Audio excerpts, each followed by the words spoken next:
Ash, let's turn back to WA now. You spoke to one former Premier earlier.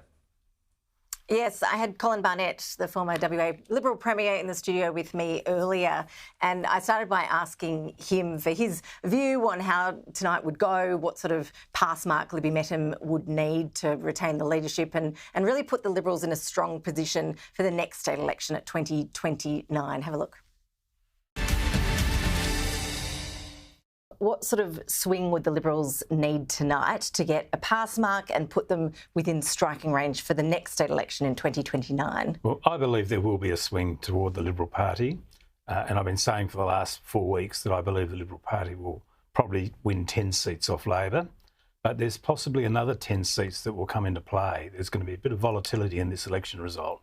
But look, to contest and to have a chance of winning the election, the Liberal Party would need virtually a 25% swing. Now, that's just not going to happen. You've known Basil Zempilas for a long time. What advice would you give him about being ambitious about taking on the leadership soon after the election?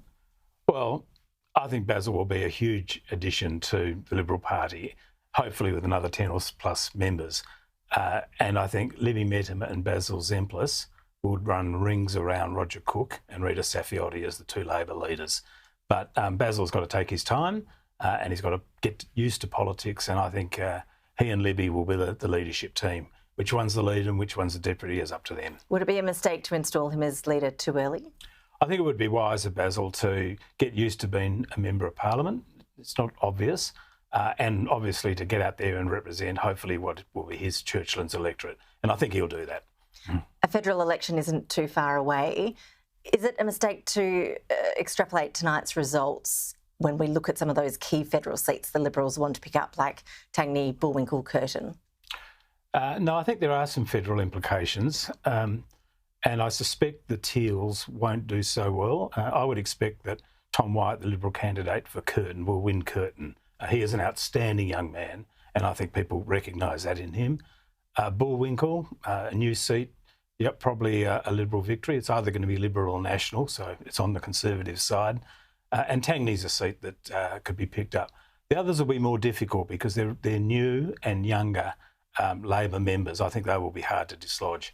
And I don't believe, unless it's a very tight federal result, that it will be determined in Western Australia. I suspect what happens in Victoria is going to be more significant.